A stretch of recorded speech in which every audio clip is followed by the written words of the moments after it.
Nuclear energy, it's powerful but dangerous. It's a great way to make electricity without burning fossil fuels like coal and oil. It's clean and efficient, but it creates radioactive waste. This waste is dangerous for thousands of years. We need to find safe places to keep it, so it doesn't hurt anyone or the planet. Nuclear energy is really good at fighting climate change because it doesn't make greenhouse gases. But we still have to figure out what to do with the used nuclear fuel. We have to deal with this problem responsibly. Our clean energy future depends on it. Nuclear waste, a problem that doesn't go away. This waste is a byproduct of nuclear power generation and other applications of nuclear technology, including medical treatments and research. The challenge of managing nuclear waste is one of the most pressing issues facing the world today. Nuclear waste comes in different forms. There are low-level wastes, which include items like clothing and tools that have been contaminated with radioactive material. Intermediate-level wastes contain higher amounts of radioactivity and often require shielding.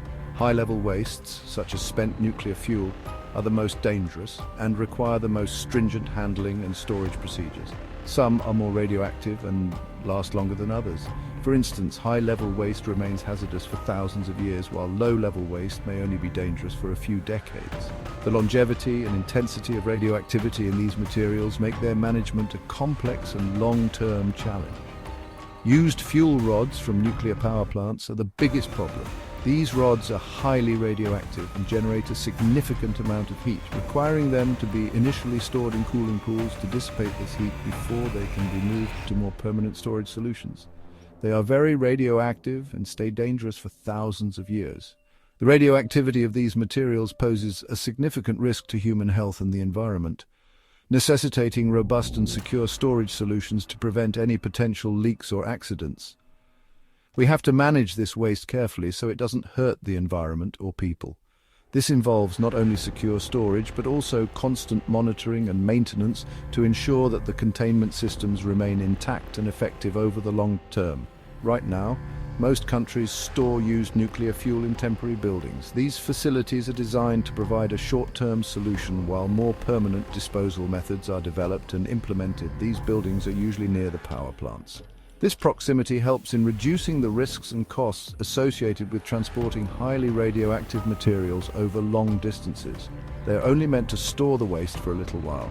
However, many of these temporary solutions have been in use for much longer than originally intended, highlighting the urgent need for more permanent disposal methods. But this isn't a good long-term plan. Temporary storage facilities are not designed to last indefinitely and may not be able to withstand the test of time, natural disasters, or other unforeseen events. These places could be damaged by natural disasters or attacked by terrorists. The potential for such events adds another layer of complexity and risk to the management of nuclear waste. They also need constant care and attention, which costs a lot of money. The financial burden of maintaining these facilities, ensuring their security and monitoring the waste is substantial and ongoing. We need to find permanent solutions. Scientists and engineers around the world are working on various approaches, including deep geological repositories and advanced recycling technologies, to address this critical issue. We need better long-term ways to manage this dangerous material. These solutions must be robust, secure, and capable of isolating the waste from the environment for thousands of years. The safety of future generations depends on it. Ensuring that we manage nuclear waste effectively is not just a technical challenge, but a moral obligation to protect the health and safety of people and the planet for generations to come. Deep geological repositories, burying the problem deep underground. These repositories are a crucial part of managing nuclear waste, which remains hazardous for thousands of years. By placing it deep underground, we aim to isolate it from the biosphere, ensuring it doesn't pose a risk to human health or the environment. One good way to store nuclear waste is to bury it deep underground in stable rock formations. These formations have remained unchanged for millions of years, providing a natural barrier against the movement of radioactive materials. The stability of these rocks is essential because it ensures that the waste remains contained and doesn't migrate to the surface or into groundwater. These underground storage areas are designed to keep the waste away from people, plants, and animals for hundreds of thousands of years. The design includes multiple barriers, both natural and engineered. to provide redundancy in case one barrier fails.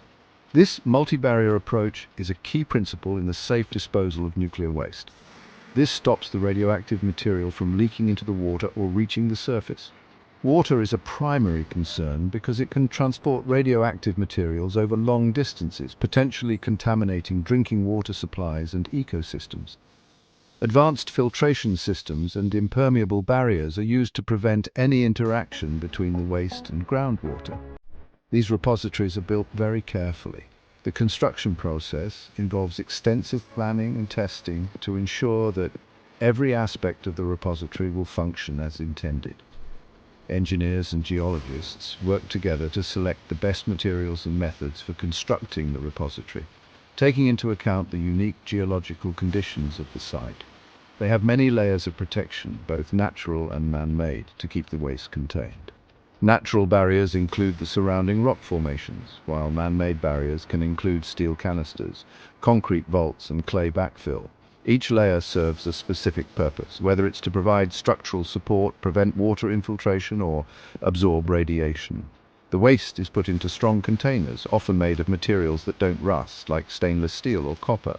These materials are chosen for their durability and resistance to corrosion, ensuring that the containers will remain intact for thousands of years. The containers are designed to withstand the harsh conditions deep underground, including high pressure and temperature variations.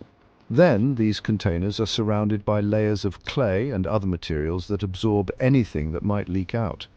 Clay is particularly effective because it swells when it comes into contact with water, creating a tight seal around the containers. This additional layer of protection helps to ensure that even if the containers were to fail, the radioactive material would still be contained. Finding the right place for these repositories is very important. The location must be geologically stable and far from populated areas to minimize the risk of exposure. Scientists use a variety of tools and techniques to study potential sites, including geological mapping, seismic surveys, and drilling core samples to analyze the rock formations. Scientists study the rocks underground to find safe places.